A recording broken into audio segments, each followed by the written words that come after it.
malta, muito boa noite. Está-se a aproximar do final, todos os jogos são difíceis, são praticamente finais e vimos que até ao último segundo o Famalicão podia empatar, não? São jogos de alta tensão, já que as equipas grandes sentem. Sentiu também o Futebol Clube do Porto a pressão, João Malheiro? Nestes minutos finais vimos um Futebol Clube do Porto algo nervoso, deixando o Famalicão jogar muitas vezes perto de Marchesino? Isso seguramente. Nos últimos instantes do jogo foi um Porto muito tenso, eu diria mesmo um Porto aflito. Mas faz sentido, naturalmente. O Famalicão chega ao 3-2 aos 90, creio, mais uns segundos. Portanto, já em tempo de prorrogação. É evidente que estávamos ali com mais 3, 4, 5 minutos, que o Famalicão não tinha evidentemente nada a perder, e foi um Porto medroso, naturalmente, que, enfim, tentou tapar todos os caminhos de acesso às suas redes. Mas, em relação ao resto do jogo, não diria tanto, quer dizer, foi mais por essa razão, não é?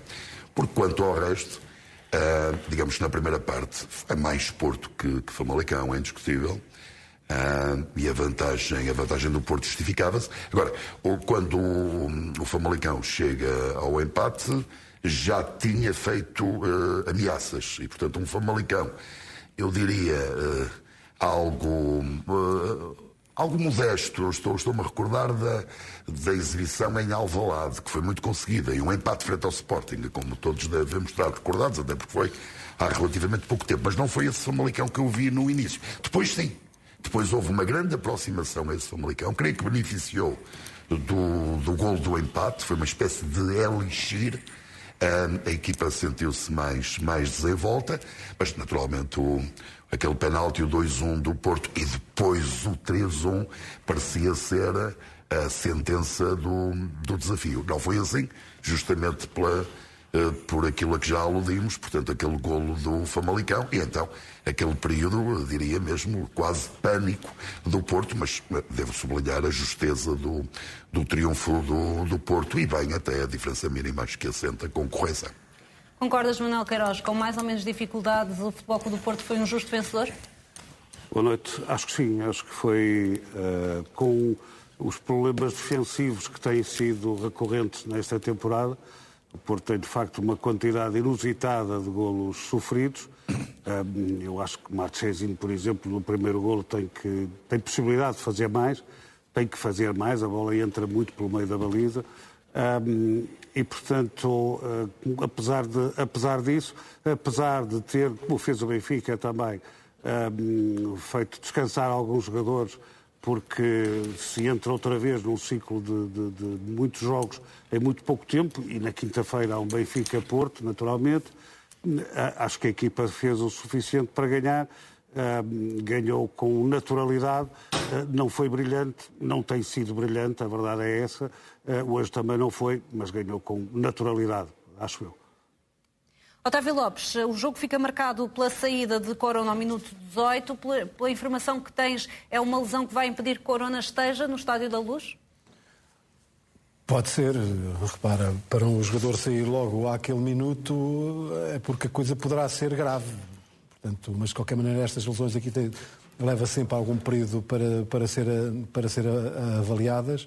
O Corona é um dos jogadores que mais jogos tem feito este ano no Futebol Clube do Porto. Curiosamente hoje apareceu na posição, numa das posições que eu costumo jogar, mas mais recuado, mas o Corona é um dos trunfos do Futebol Clube do Porto e é evidente que se o Corona não puder jogar com o Sport Lisboa Benfica, portanto será complicado para o Futebol Clube do Porto, como te disse, é um dos trunfos, e não jogando nos trunfos, quer se queira, quer não, a equipa do Futebol Clube do Porto sem Corona fica sempre mais enfraquecida. Deixa-me só dizer uma palavra rápida sobre o jogo.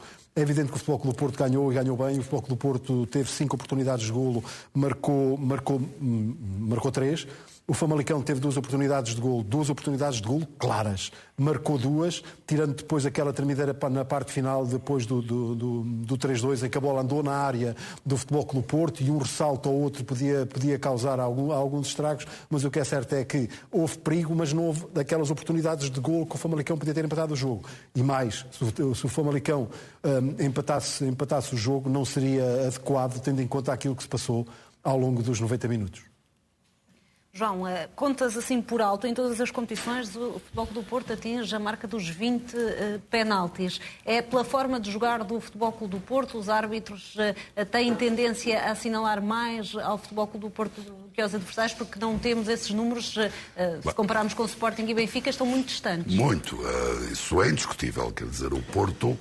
creio que vai no 15º penalti, não é? A partir de hoje. Eu dizia que eu estava a dizer, 15. em relação a todas as competições, na Liga será sim, o 15º. Mas relativamente à Liga, que é o que, enfim, está mais em apreço nesta altura, 15 penaltis. Creio que o Sporting 5 ou 6, não é? E o Benfica 1. É evidente que os números, enfim, dão conta de uma disparidade brutal. Eu não tenho dúvidas que, relativamente aos meus correligionários do Benfica, há muito a tentação de se dizer que pouca vergonha é esta, não é? Nas análises que faço eu gosto, quer dizer, eu não gosto de cegueiras clubísticas, como eu costumo dizer. Não gosto de ter uma venda, gosto de ver as coisas com olhos de ver. O meu coração, toda a gente sabe que palpita pelo Benfica. Isso é indiscutível. Agora, mas procuro ter lucidez e seriedade nas análises. O Porto até poderia ter mais penaltis. A questão não está aí. A questão está, foram ou não foram penaltis. Quer dizer, essa é que é a grande questão. E que me recorda, 2 claramente não foram. Mas em jogos que o Porto perdeu. Tenho que fazer essa justiça. Com o Marítimo em casa e com o Passos de Ferreira, portanto, extramuros. Eventualmente mais um ou 2 podiam suscitar alguma controvérsia. E em relação ao Benfica, ficaram penaltis por marcar. Olha, por exemplo, Moreirense, e hoje fala-se tanto em Moreira de Cónicos, por outras não, também muito por essas razões. Aí ficaram 2 por marcar. Portanto, Nacional da Madeira, Faro, creio que o Hugo Miguel apitou o Sporting. Faro, embora reconheça que houve também um penalti contra o Benfica, não assinalado. Mas, enfim, eu não gosto muito de ir por aí. Eu lembro-me aqui há 2 ou 3 anos que se dizia o Pizzi nunca mais vê um cartão amarelo. Era gente do Porto, sobretudo, a dizer isto. É uma vergonha, o Pizzi não vê. Quase como se fosse obrigatório mostrar um cartão amarelo ao Pizzi. Agora enfim... A música é diferente, consoante a camisola que vestimos. Portanto, a análise que eu faço é com toda a clareza. Não é quem tem mais, quem tem menos, quem está no meio. Ou são ou não são.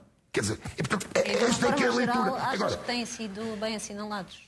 Já disse, 2 claramente não foram. Então, aquele do Marítimo, é uma arega até que faça falta e o árbitro marca penalti a favor do Futebol Clube do Porto. Isso de facto, foi mesmo escandaloso. Mas aí o Porto perdeu o jogo e em terreno próprio, como sabemos. Se me perguntares se faz grande diferença, naturalmente que os penaltis fazem toda a diferença. Agora, a maior parte dos penaltis foram marcados com justiça, é indiscutível, e portanto... Agora, eu gostava era que, no caso do Benfica, do meu Benfica, digamos, a contabilidade de penaltis não se ficasse por uma unidade. Acho que é muito curto, porque o Benfica justificava, de facto, ter sido beneficiado, se é que a expressão beneficiado está correta neste caso, com... pelo menos 3, 4 grandes penalidades, isso parece-me indiscutível. E em relação ao Sporting também, não creio que faça uma grande diferença. Temos que podia ter um a mais, um a menos. Enfim, lembro-me de um lance, de um jogo que até o Sporting empatou, que me parece haver um penalti, creio que é em Famalicão, se a memória não me está... Se a memória não falha, sim. Também aquele jogo em casa, antes do Farense. Com o Porto logo na terceira jornada. Em alguns casos, algumas razões de queixa o Sporting, sim. Também o Futebol Clube do Porto, ou pelo menos os adeptos do Futebol Clube do Porto, sentem que têm essas razões de queixa, e daí as imagens que estamos a ver no canto inferior direito do ecrã são imagens do protesto que aconteceu esta tarde, adeptos do Futebol Clube do Porto que fizeram uma manifestação contra as arbitragens. Consideram que o Futebol Clube do Porto tem sido prejudicado, reportando maioritariamente aquilo que aconteceu na última jornada em Moreira de Cónegos. Relembro que o Futebol Clube do Porto ficou a pedir 3 penaltis, considera que foi lesado em 3 penaltis. Paulo Futre, hoje há um penalti a favor do Futebol Clube do Porto, penalti sobre o Taremi, não parece haver grandes dúvidas sobre esse lance, mas pedi a tua análise se também há engenho de Taremi. Achas que ele percebeu que a bola poderia cair ali e posicionou-se de forma a, se sofresse um toque, fosse marcado o penalti? Taremi, hoje para mim é o número 1, talvez da Polícia Ibérica neste estilo de jogo, não é? Um craque. Não está no meu nível, não é? Mas eu acho que hoje tenho que dar os parabéns ao VAR. A minha luta é com o VAR. Os parabéns, muitos parabéns, que às vezes parece muito difícil, mas não. Se estão concentrados, não vai haver escândalos. E o Futebol do Porto tem razão. Tem razão nos últimos 2 jogos com o Guimarães e com o Moreirense. Teve penaltis a seu favor que não foram marcados, mas não podemos esquecer. Porque aí é mais fácil não ver o escândalo, mas o Sporting tem um escândalo tremendo em Braga. Por isso o que eu penso, mas gravíssimo, porque aquele é vermelho direto, vermelho do Fran Sérgio, e 1 minuto depois, Andréa, admiro 2 árbitros mais que nenhum outro, não é? Em Espanha, Mateu de la Hoz, para mim é um craque. E em Portugal, o Artur Soares Dias, para mim é um craque. E digo que é o único árbitro que eu digo o nome porque tenho uma grande admiração, porque vejo... Curiosamente foi ontem criticado pelo Villarreal, esteve no jogo da Liga Europa. Ok, mas quando ele está bem, faz arbitragens como os melhores da Europa, não é?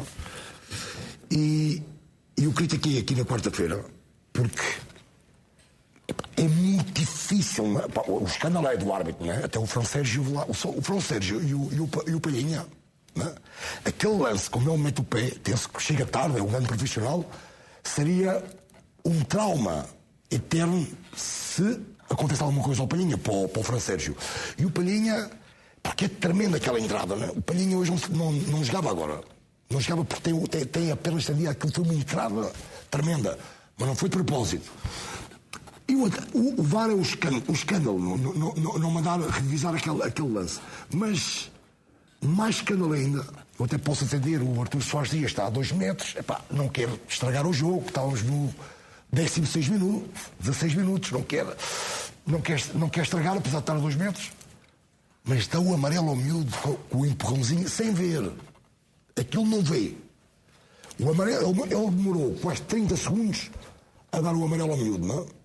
O segundo amarelo, se aquela entrada para ele é igual que aquele empurrãozinho, é um escândalo. Por isso, hoje ainda não sei, porque eu estive a ver os ângulos, quem lhe pode avisar que ele está a falar durante 30 segundos, ou com o quarto árbitro, ou com o linha, fiscal linha. E eu não acredito que eles tivessem visto tão tapados, porque ele está tapado pelo Palhinha e o quarto árbitro pelo jogador, que é muito, muito rápido a jogada. Quem é que lhe avisou? Foi o VAR. Se foi o VAR, é proibido. Eu estou de acordo que os amarelos também têm que ser o VAR, mas não é o caso. Esta lei não existe hoje, não é? Essa lei Esta lei não existe. Por isso, eu gostava de ouvir o áudio, porque estou a falar, para mim, de um árbitro que eu admiro muito. E não pode cometer estes erros. Por isso, o Futebol do Porto foi prejudicado nestas jornadas. Não é normal. No Sporting. Porque isto acontece depois da 10ª jornada. Se vês que o VAR, houve algum escândalo, mas muito poucos, não é? E isto não pode acontecer, seja com o Futebol do Porto, seja o que aconteceu em Braga. Porque o Sporting, o guião estava feito de outra maneira, não é? E os miúdos, os campeões, jogadores do Sporting, estragaram o guião. Aqueles que tinham feito o guião, não é? Vamos também olhar para o Sporting, que entra em campo amanhã. Ainda sobre o Futebol Clube do Porto, Otávio, fazíamos aqui uma espécie de contabilidade dos penaltis. Ainda assim, pelas imagens, percebemos, e por este protesto, que o Futebol Clube do Porto sempre tem razões de queixa em relação às arbitragens e neste capítulo particular dos penaltis. Tem ou não, na tua opinião? Como já todos disseram, é evidente que o Futebol Clube do Porto tem razões de queixas do último jogo em Moreira de Cónegos. É evidente. Mas eu lembro-me também que o Benfica tem exatamente as mesmas razões de queixas em Moreira de Cónegos, porque há penaltis que não ficaram marcados a favor do Benfica.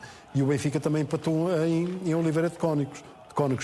Não vimos, foi depois em Oliveira de Cónegos, o triste espetáculo que o vimos por parte da comitiva do Futebol Clube do Porto, que eu me lembro, mas aí já estará o Manel a olhar com dois olhos, não me lembro de ver o triste espetáculo protagonizado pelo staff do Futebol Clube do Porto, Sérgio Conceição incluído, em relação àquilo que se passou. Repara, agora, o Porto tem razões de queixa? Tem. O Benfica tem razões de queixa? Tem. O Sporting tem razões de queixa? Tem. E todos têm razões de queixa. O que Portugal precisa afinar rapidamente, é que os VARs que estão na cidade do futebol sirvam efetivamente para alguma coisa, mas em todos os jogos. Não pode haver jogos em que os VARs só veem uma coisa, outros que só veem outra. Há penaltis escandalosos há penaltis e faltas escandalosas que estão a acontecer demasiadas vezes no futebol português, e isso tem de acabar, porque repara, é verdade também, eu também aceito, que o fato de haver VAR em Portugal permitiu que a verdade desportiva seja cada vez mais afinada. Ou por outras palavras, há cada vez mais jogos em que a verdade desportiva existiu. Porque, repara uma coisa, antigamente um fora de jogo por 2 centímetros, um fora de jogo por 10 centímetros, por 23 centímetros, golos, portanto, podia tanto dar para um lado como para o outro. Agora, felizmente, há uma máquina, e eu espero que estejam calibradas, que estejam bem calibradas, e até agora não podemos ter motivos para suspeitar, porque um fora de jogo de 1 centímetro é fora de jogo, um fora de jogo de 2 centímetros é um fora de jogo. Agora se se tem de mudar alguma coisa, não é aquilo que, se não me engano, que o IFAB quer fazer, que é a partir de certa determinada altura o fora de jogo passa a ser automático e não é o dedo humano que vai carregar naquele frame específico. Não, também isso acho que também vai dar caldeirada. O que se podia fazer, eu já falei nessa proposta aqui, é uma proposta que o Wenger, o Arsène Wenger, que é treinador que já quis ou já apresentou ao IFAB, porque o Wenger colabora com o IFAB, que é a seguinte: sempre que dois jogadores na linha do fora de jogo há uma parte do corpo que se toca, que possa jogar a bola, por exemplo, a cabeça está a tocar com a cabeça, o tronco está a tocar com o tronco, mas se o pé direito do jogador avançado está 3 centímetros mais adiantados, portanto, basta haver coincidência de corpos em alguma parte. Não é isso que Desculpa, é isso que ele diz. Wenger, não, Manel, é isso. A fórmula dele é muito mais fácil do que isso, que é havendo luz entre os jogadores, ou seja, passando a luz, portanto, não ser fora de jogo. A fórmula dele é essa, é haver... Não, Manel, peço desculpa. Aquilo que eu li do Wenger é, se houver num fora de jogo partes dos jogadores que possam marcar golo, o pé, o joelho, a cabeça, o tronco, que sejam coincidentes, não se deve marcar fora de jogo. E eu acho que essa era a melhor medida, porque podem haver partes dos corpos que estejam juntas, mas o jogador tem o pé à frente. É a mesma coisa, Otávio. Não vai, Manel, porque Manel, como? Não, porque estão juntos, não estão no mesmo. Não, Manel, é muito mais fácil traçar uma linha, por exemplo, cabeça com cabeça, tronco com tronco. Se tiverem coincidentes, se aí os dois jogadores tiverem coincidentes, tenham o pé esquerdo ou o pé direito um bocadinho mais à frente, a polémica acabou. Porque a polémica, Manel, a polémica vai... Manel, claro que acabou, porque se tiverem dois jogadores juntos, a cabeça não está fora de jogo, estão os dois a tocar, traça-se uma linha e vê-se que a cabeça ou o tronco ou as pernas toca lá, mas há um pé. Não é agora, Manel. Agora, se estiverem os dois juntos, um deles tiver o pé direito mais à frente, está fora de jogo e ponto final, parágrafo. Pronto. Mesmo que estejam corpo a corpo, Manel. Sim. Esta é a melhor solução, porque mesmo se forem para a máquina, vai dar discussão. Como é que se define corpo a corpo? Corpo a corpo é o tronco do jogador, o peito, a cabeça, o pé esquerdo, Bom, o pé direito está mais à frente, mas o pé esquerdo está coincidente com o outro. Se tiverem coincidentes, siga o jogo. Não se marca fora de jogo. Teremos oportunidade para falar sobre esse tema, se for aprovada essa tal sugestão de Arsène Wenger. Para já falávamos desta jornada, sabendo que o Sporting ainda não competiu. Estamos também a ver imagens do Estádio do Dragão. A qualquer momento, Sérgio Conceição vai quebrar o silêncio. Desde o último jogo que não fala, e após o jogo em Moreira de Cónegos não falou, foi expulso Sérgio Conceição, por isso não foi à zona de entrevistas rápidas e optou por também não ir à sala de conferências, não fez também a antevisão ao jogo de hoje, por isso expectativa para saber a versão de Sérgio Conceição em relação a todos estes acontecimentos, também ao castigo de 21 dias com o recurso do Futebol Clube do Porto a ser negado pelo Conselho de Disciplina. Manuel, olhando para a classificação, vemos um Benfica a 4 pontos do Futebol Clube do Porto, um Futebol Clube do Porto provisoriamente a 3 pontos da liderança do Sporting, e falávamos dos casos de arbitragem, nomeadamente os penaltis. Se colocarmos todas estas parcelas na soma total, esta classificação está correta? Ou seja, as equipas estariam afastadas com esta pontuação se todos os erros fossem contabilizados? No geral, eu acho que no fim do campeonato as coisas equivalem-se, uns a mais, outros a menos. Pode haver, enfim, decisões nos jogos finais que tenham um impacto direto, eventualmente maior, mas fazendo as contas todas, acho que as coisas se equivalem.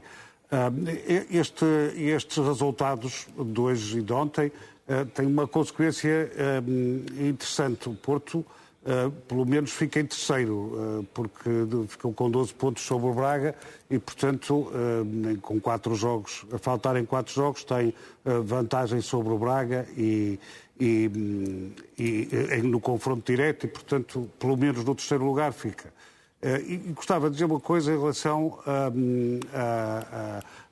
a isso, digamos, a fazer essas contas. O que eu acho pior do campeonato, vamos ver uma coisa, não é os penaltis a mais ou penaltis a menos, porque isso, enfim, toca a todos, são decisões normais dos árbitros, umas vezes marcam uns. Posso dizer que umas vezes é escandaloso, outras vezes não, mas isso é o que eu acho pior, por exemplo, e ainda hoje e até hoje não houve que eu desse conta uma posição do Conselho de Arbitragem, é, por exemplo, haver uma decisão como aquela da expulsão do Luís Dias em Braga no jogo da Taça. Porque 8 dias antes tinha havido uma coisa parecida com o Nanu em Belém, não é? O guarda-redes não foi expulso, como não devia ser, mas o Luís Dias foi expulso. Isso é que, quer dizer, tem que haver uma posição que não houve até hoje. É? Isso é que eu acho que é escandaloso, é que é uma falta de responsabilidade do Conselho de Arbitragem. Não houve nenhuma tomada de posição sobre isso e, portanto, nós podemos discutir se as decisões foram boas ou foram más, mas será sempre a nossa opinião, porque o Conselho de Arbitragem, por exemplo, nesse caso, que é um caso definidor, não é um caso que ou é ou não é, ou se deve aplicar isso, mas então tem que se aplicar a todos, ou não se pode aplicar nunca, como nunca se costuma aplicar. E o Conselho de Arbitragem assumiu, não é? Não sei se o Otávio tem alguma defesa para fazer do Conselho de Arbitragem sobre isso, mas eu acho que é inaceitável. É que o Conselho de Arbitragem tem que dizer alguma coisa. Quer dizer, se o Hugo Miguel esteve bem como VAR e o Luís Godinho, e parece que a partir daí tiveram que andar com segurança, alguém tem que dizer alguma coisa, se foi bem assinalado ou se não foi. Porque assumir os erros, quer dizer, é tão simples como isso, ou não, ou assumir que é assim que se tem que apitar a partir dali. Otávio, não sei se queres responder. O Manel anda um bocado distraído, vamos lá ver. Então. Ainda agora estou a ver aqui uma notícia que diz o seguinte: árbitros receberam indicações para não punirem lances como o de Luís Dias em Braga. E estou a ler num jornal que nem sequer é desporto. Nem sequer é desporto. Foi dito por um... Nem sequer é desporto. Numa reunião por videoconferência. Reunião por isso? Pela secção de arbitragem. Eu não estou a dizer isso. Ó Manel, eu não estou a dizer.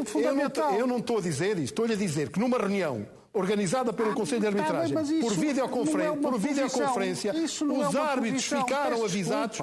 os árbitros foram avisados para não expulsarem jogadores em lances semelhantes ao do Luís Dias. O que o Manel diz é o seguinte: o Conselho de Arbitragem devia vir a público defender isto. A minha opinião é que também. Sim, senhor. Devia ter vindo a público. O que é certo é que foi divulgado por vários jornais, pela comunicação social, uma notícia que não foi desmentida por ninguém, nomeadamente pelo Conselho de Arbitragem, que numa videoconferência com todos os árbitros explicou que a decisão do Hugo Miguel, se não me engano, foi errada e que não se podia voltar a marcar faltas. Respondendo à sua pergunta, e já lhe respondi, o Conselho de Arbitragem devia vir a público. Claro que devia vir a público. O que é certo é que através de notícias, a notícia passou e lances semelhantes ao do Luís Dias não voltam a ser punidos. Ponto final, parágrafo. Nunca tinham sido, portanto não era. Mas o que é que aconteceu ao árbitro e ao VAR? O que é que aconteceu? Fizeram esse erro. Desculpe lá. O que é que aconteceu ao árbitro e ao VAR? Vamos lá ver. Por aquilo que eu não é isso. Por aquilo que eu sei, isto era dos tais lances que precisava mesmo de explicação. Mesmo de explicação. Eu também acho, claro. E a partir do momento em que, através da comunicação social, muitas vezes a comunicação social saca notícias daqui e dali, não sei o que mais, e geralmente parte sempre do princípio que nenhum jornalista escreve uma notícia que esteja errada sem falar com as suas fontes. Como o Conselho de Arbitragem não veio desmentir esta notícia, o que nós sabemos neste momento é que lances como o Luís Dias não se podem repetir. Não se pode repetir, mano. Pois sabemos, ficámos com essa sensação. Porque não ficámos com essa certeza, mano. Ficámos com essa certeza. A certeza era se o Presidente do Conselho de Arbitragem tivesse vindo dizer, atenção, isto foi um erro, não se pode fazer isto é um erro, é contra as regras e, portanto, isso se calhar era preciso assumir isso. Não houve essa posição do Conselho de Arbitragem, sabemos, graças ao trabalho jornalístico. Olhando para este Futebol Clube do Porto, Paulo Futre, vem aí na quinta-feira um grande jogo que pode aqui definir, em definitiva, aqui as contas, pelo menos no que ao segundo lugar diz respeito. Achas que este Futebol Clube do Porto, jogando como jogou hoje, tem tarefa fácil no Estádio da Luz? Isto é impossível responder. Um clássico é sempre um clássico, tudo pode acontecer. Não? Tudo pode acontecer. E eu penso que vai haver poucos golos. E tudo pode acontecer. É um jogo de tripla. Como sempre é os clássicos e os dérbis. Nunca sabes para onde é que é. Uma equipa pode estar muito bem e no momento do árbitro apitar transforma-se. E a outra pode estar menos bem e faz um grande jogo. Nunca sabes. Eu fiz dezenas de clássicos e dérbis, especialmente em Portugal e em Espanha, e nunca sabes. Às vezes estávamos e vamos levar 3 ou 4 e ganhávamos o jogo, não é? E às vezes, não é? Estávamos muito bem, chegávamos lá, toma uma ripada, não é? E logo em casa, não é, João? Ainda para mais quando as duas equipas não têm feito exibições muito... Quando vais confiante, vamos, que eles estão em baixo, estão com a moral.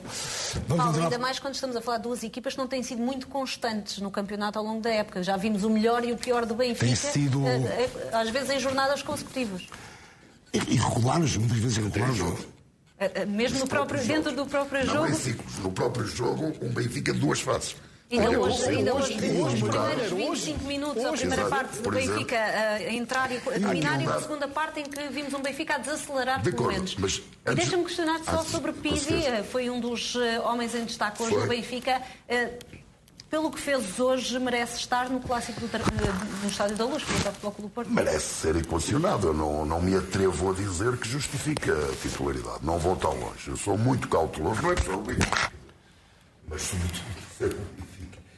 sou muito João, o teu microfone, entretanto, caiu. Estávamos a falar de Pizzi, ele que inaugurou o marcador hoje no jogo frente ao Tondela, aos 12 minutos. Estava a dizer que sou muito cauteloso. Não tenho o atrevimento de dizer tem que jogar este ou aquele. O Benfica é dirigido por um treinador que sabe muito, como o Porto tem um treinador que sabe muito, como o Sporting tem um treinador que sabe muito, para citar nos 3. E, portanto, nunca ninguém me ouviu dizer tem que jogar este e não jogar aquele. Peço desculpa, isso eu não digo. Agora, o que eu não aceito, é que o Pizzi seja tão mal amado por muitos benfiquistas. Quer dizer, isso não aceito, porque os números do Pizzi são excelentes. Quer nas assistências, quer nos golos. O ano passado... tem 15 golos já agora. E o ano passado, queres ver? O ano passado tem 30 golos em 40 e tal jogos. Quer dizer, é uma coisa... são números espantosos. Muito bem, João, muito bem. E, portanto, eu tenho que ter aqui uma palavra de simpatia para o Pizzi. Ora, hoje já lá esteve, como na jornada anterior, esteve lá a marcar. Não querendo subestimar o Taarabt, longe de mim, até porque eu acho o Taarabt um jogador muito singular. O Taarabt é capaz de coisas absolutamente extraordinárias que eu confesso às vezes não estou à espera, e outras que eu me parece que seriam de fácil solução, e ele torna-as difíceis. Quer dizer, portanto, há uma certa inconstância exibicional. Mas, não te querendo substituir, deixem-me fazer uma brincadeira séria com o meu querido Paulo Futre. Sabes, Paulo, isto não é um exame, portanto, à vontade. Quantos jogos fez o Taarabt na equipa principal do Benfica? Não este ano. Desde que começou. Sim. Quantos fez? Começa a chegar Mais ou menos, para não perdermos muito tempo. com o Bruno Lage, não é? Sim, mais ou menos. Quantos jogos fez? A titular. Não necessariamente. A titular, a entrar. Quantos jogos? Em quantos jogos participou? Não necessariamente a titular. 30, 40, 30. Bom, o dobro, ou mais. 83. 83 jogos. Sabes quantos golos marcou o Taarabt? A titular, quantos jogos? Não sei, para aí metade. Vai, 30, talvez, 40. sim, à vontade. Sabes quantos golos marcou o Taarabt? Diz. Na época passada, se não estou em erro. Ou seja, atenção. E assistências? Não, o que eu quero dizer é o seguinte. E assistências? E peço... Não deve ser também nada do... Por favor, mas eu não estou a subestimar o Taarabt. Eu quero mais é que o Taarabt jogue e jogue bem. E tem pormenores deliciosos. Agora, convido-te a fazer isso com todo o respeito pelo Manuel Queiroz e o Otávio Lopes, mas enfim, tu foste um enormíssimo jogador e jogaste em equipas, enfim, com propensão ganhadora, vencedora. Eu acho curto Rendimento. para um número 8 Rendimento. marcar apenas um golo em 83 jogos. Não, isto comparando com o Pizzi. Quer dizer, é que o Pizzi, incrível, no limite, marca jogo sem jogo, não. João, Quer dizer, esta é a verdade. João, Agora, o que estás a dizer, escrevi eu no Record no domingo sobre este Pizzi. É incrível, pá. As médias dele a nível de assistências e de golos, na posição que joga. Fantástico. É fantástico. Agora, isso não me permite, repito, dizer quinta-feira quem tem que jogar é o Pizzi e não o Taarabt. Longe de mim isso. Nunca o fiz, nem farei. Mas chamo a atenção, de facto, para estes números. Não para, digamos, subestimar, menosprezar o Taarabt, mas muito, sem dúvida, para valorizar, porque me custa ler apreciações de benfiquistas, sobretudo nas redes sociais, de adeptos do Benfica, muito castigadoras para com o Pizzi, que não é de agora, já do ano passado. Público nas bancadas, muitas vezes os Por adeptos exemplo, manifestavam. mas o Benfica caracteriza-se muito por isso. Quem pensar bem e quem for frequentemente ou menos frequentemente ao Estado da Luz, há um histórico enorme do Benfica nessa matéria. Olha, o Nené é um dos melhores exemplos. Nené, fabuloso. Um jogador absolutamente singular, com lugar em qualquer equipa do mundo, pelaquela forma muito especial de jogar. Quantas vezes eu ouvi assobios dirigidos e volumosos, ruidosos. Talvez o mais criticado. Talvez o mais criticado da história do Benfica. Sim, não, mas jogadores que o próprio Benfica, deixa-me dizer assim, matou. Olha, um exemplo, Abel Xavier. O Abel Xavier não teve grandes possibilidades do Benfica. Era extremamente contestado pelos adeptos do Benfica, com injustiça. Fez uma carreira bonita. Sim, mas o Nené... Sim, mas o Nené... Acho que... O Nené é único. Acostumou-se a viver com a crítica. Tantas vezes, com certeza. Mas o próprio Oscar Cardoso... Vamos ouvir Ivo Vieira, técnico do Famalicão. Podemos fazer mais e melhor, mas o Porto também exerceu uma pressão forte naquilo que foi a nossa saída de bola. mas tentamos, trabalhamos, sabíamos que ia ser uma tarefa difícil aqui, numa equipa que luta ainda por a esperança de poder chegar ao primeiro lugar e que é o campeão em título, e nós sabíamos que ia ser um jogo difícil. Lutamos, agora temos que virar baterias para aquilo que são os últimos 4 jogos, nos concentrar naquilo que podemos fazer, acreditar, lutar por os resultados e somar mais pontos possível para conseguirmos o nosso grande objetivo. Boa noite. Declarações de Ivo Vieira, técnico do Famalicão. Daqui a pouco teremos a oportunidade também de ouvir Sérgio Conceição, a seguir uma curtíssima pausa.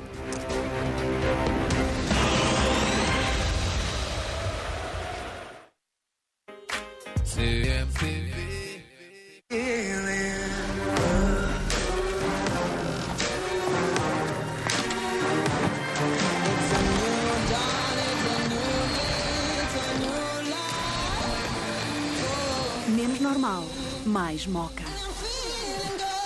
Introducing the new Opel. Este é o lançamento de algo novo, algo diferente. Olha para eles, todos curiosos. O lançamento da nova Hobson. Vários com as duas equipas. E eu penso que vai haver poucos golos. Na parte final dos campeonatos, as equipas arriscam um pouco e penso que os artilheiros serão fracos. Lima, é minha, diz-me onde. E aqui está a espetacular odd. Vamos a jogo e tu podes ganhar. É um alerta CM. O Futebol Clube do Porto não vai à conferência após o jogo frente ao Famalicão, ou seja, Sérgio Conceição vai manter o silêncio em relação a este encontro e àquilo que aconteceu na última jornada em Moreira de Cónegos. O Futebol Clube do Porto informa então que não vai haver declarações na sala de conferência de imprensa. O Futebol Clube do Porto que venceu o Famalicão por 3-2. Antes o Benfica tinha vencido o Tondela. Vamos ver os golos e os melhores momentos deste encontro com a Ângela Marques Gonçalves. Boa noite, o Futebol Clube do Porto venceu o Famalicão por 3-2. Foi de um dos camarotes do Estádio do Dragão que Sérgio Conceição assistiu à estreia do filho Francisco no 11 titular. Quem também entrou de início foi Tony Martínez e foi o espanhol que logo aos 9 minutos fez o 1-0. A jogada começa com um passe longo de Corona para Taremi. O iraniano tocou de cabeça para Tony Martínez. Pouco depois, mais uma jogada que prometia causar perigo na área do Famalicão valeu o corte de Pepe Rodrigues. O Futebol Clube do Porto estava a vencer, mas perdeu uma das peças fundamentais. Corona saiu lesionado e deu lugar a Zaidu. O Famalicão procurava responder à pressão do Futebol Clube do Porto. O Garte tentou surpreender Marchesin, mas sem sucesso. Aqui erro de Diogo Leite em zona perigosa. Ivo Rodrigues aproveitou e cobrou o livre direto de forma irrepreensível. Formado no Futebol Clube do Porto, o agora avançado do Famalicão não festejou o golo de forma efusiva. Antes do início da segunda parte, o Francisco Conceição sentou-se no banco e foi substituído por Luís Dias. De corte em corte decisivo, o Famalicão ia impossibilitando o Futebol Clube do Porto de marcar o segundo, mas por pouco tempo. Diogo Queiroz cometeu penalti sobre Taremi, o iraniano bateu para um lado, o guarda-redes foi para o outro. Ao minuto 75, o Gruites, de cabeça, marcou o terceiro do Futebol Clube do Porto, a assistência foi de Otávio. Já nos minutos finais, Anderson reduziu, resultado final 3-2, vitória do Futebol Clube do Porto. Já o Benfica venceu o Tondela por 2-0. Pizzi e Everton fizeram os golos da equipa de Jorge Jesus. A história foi diferente. Boa jogada de Everton e a emenda chegou na última chamada. Pizzi fez o primeiro e festejou com Gonçalo Ramos. Estava feito o 1-0 no marcador que mereceu palmas de Jorge Jesus. Passados apenas 7 minutos, foi mesmo Everton a escrever o nome na lista de marcadores. Remate colocado do brasileiro que deu mais tranquilidade à equipa de Jorge Jesus e que mais uma vez mereceu aplausos do banco. Aos 22 surgiu o primeiro aviso do Tondela. Jesus não gostou do que viu e ficou irritado no no banco. Já na segunda parte, o Tondela ia ameaçando, Tondela negar-lhe a intenção de livre direto, tentou depois Grimaldo, o remate acabou por sair muito perto do poste da baliza do Tondela. A última oportunidade do jogo foi para Franco Servi, conseguiu espaço e atirou para a defesa do guarda-redes do Tondela. O Benfica mantém-se na pressão no assalto ao segundo lugar do campeonato. São temas em destaque na Liga de Ouro, que continua agora. Para ouvirmos, Jorge Jesus admite que poupou Darwin para o jogo frente ao Futebol Clube do Porto. O jogador do Benfica sofreu uma lesão no treino e ficou fora do jogo frente ao Tondela. O Darwin no treino da semana, não ontem, ontem, num treino teve um choque no treino, num jogo com um colega, bateu com o joelho no chão depois e pronto, e o joelho encheu-lhe um pouco, ficou com um bocadinho de ramo e o médico achou por bem nós não arriscarmos neste jogo e prepará-lo para o jogo do Porto. Jorge Jesus está convencido que o clássico frente ao Futebol Clube do Porto vai ser um grande jogo. O técnico diz que vai ser um encontro decisivo para a época do Benfica. É verdade que é um jogo que pode determinar a nossa esperança ainda de poder conquistar a segunda posição e, portanto, estamos preparados para isso, porque o calendário assim ditou. Estou convencido que vai ser um grande jogo.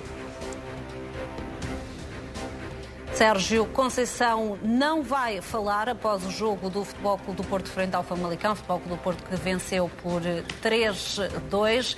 Não vai à conferência de imprensa. O técnico portista mantém, por isso, o silêncio em relação aos episódios que marcaram a semana, nomeadamente a expulsão e o castigo de 21 dias aplicado ao técnico do Futebol Clube do Porto, assim como os episódios após o jogo, quando o repórter de imagem da TV foi agredido. Devia Paulo Futre, Sérgio Conceição, falar, dar a sua versão dos acontecimentos?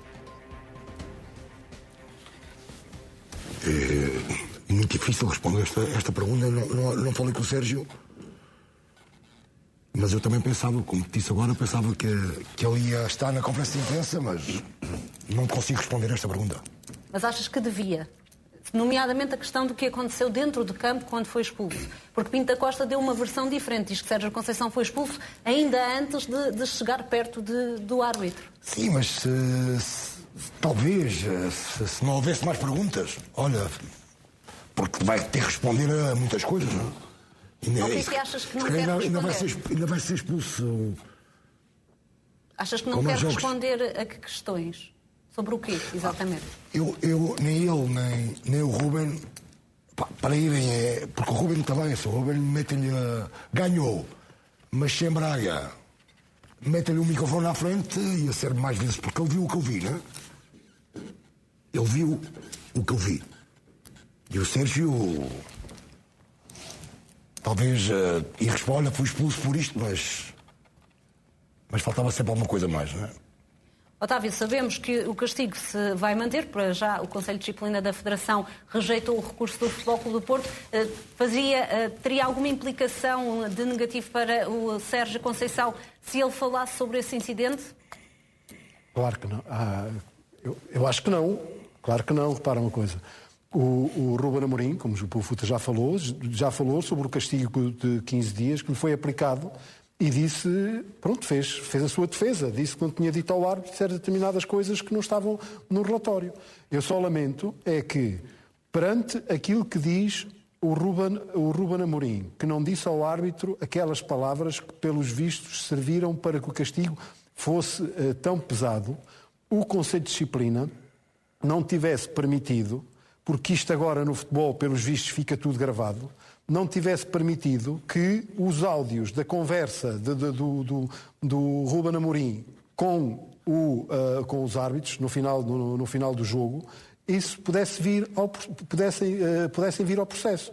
Porque não podemos continuar na dúvida. O Ruben Amorim diz que não disse aquilo que está no relatório e já chega disto. Se há uma forma de tirar um tira-teimas disto e é ouvir o que foi efetivamente dito, fazia luz às coisas. Porque acho eu que já lá vai o tempo, ou já lá devia ter ido o tempo, em que a palavra do árbitro é soberana. Os árbitros muitas vezes... O que estás a dizer é que aquilo que Sérgio Conceição terá dito e o que não terá dito, necessariamente, está arquivado nas conversas que estarão na cidade do futebol, digo eu. Vamos lá ver. Eu estava a falar do Ruben Amorim. A defesa do Ruben Amorim pediu, se não me engano, creio que não estou enganado, para que fosse ouvido o áudio do teor das palavras que que Ruben Amorim dirigiu ao árbitro. Foi isso que o Sporting pediu. Isso foi-lhe negado. E eu estava a acrescentar, porque a teoria ainda do futebol é que a palavra do árbitro é soberana, o relatório do árbitro é soberana. Eu acho que já é tempo disso acabar de uma vez por todas, e se há algo que pode provar que um ou outro está a mentir, porque quer se queira, quer não, Ruben Amorim chamou mentiroso ao árbitro, e chamando mentiroso ao árbitro, isso é grave, e para tirar os temas disso, que fossem ouvidos os áudios do teor da conversa que houve. Acho que isso devia ter acontecido e o Conselho de Disciplina não permitiu. Mas já agora, eu digo aqui há não sei quanto tempo e mantenho tudo o que digo, tudo o que disse da senhora Cláudia Santos, Presidente do Conselho de Disciplina, em relação... A senhora Cláudia Santos, para mim são todos doutores, são todos senhores, a senhora Cláudia Santos, a senhora deputada, vamos chamar-lhe assim, de Cláudia Santos, em relação àquela história dos árbitros virem ao processo, dizer-se enganar. Mas espera aí, desculpa, deixa-me só acabar este raciocínio. Mantenho o que disse, rapidamente isto.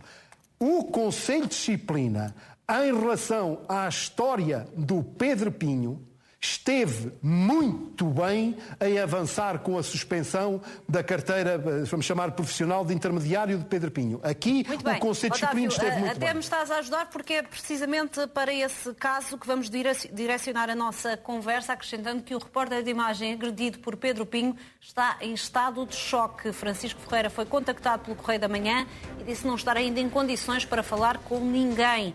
Fonte próxima do jornalista refere que ele está muito abalado do ponto de vista psicológico, não compreende como alguém pode agir com tanta violência. Além disso, tem receio de represálias. O repórter tem evitado sair no carro que habitualmente conduz, por isso já contactou um advogado para dar seguimento ao caso. Esteve também no Instituto de Medicina Legal do Porto, onde foi examinado. Essas perícias têm como objetivo avaliar as mazelas físicas, mas também o estado psicológico do repórter Manuel Queiroz. Estamos a falar, de facto, de um caso gravíssimo. Um repórter de imagem que neste momento está em estado de choque.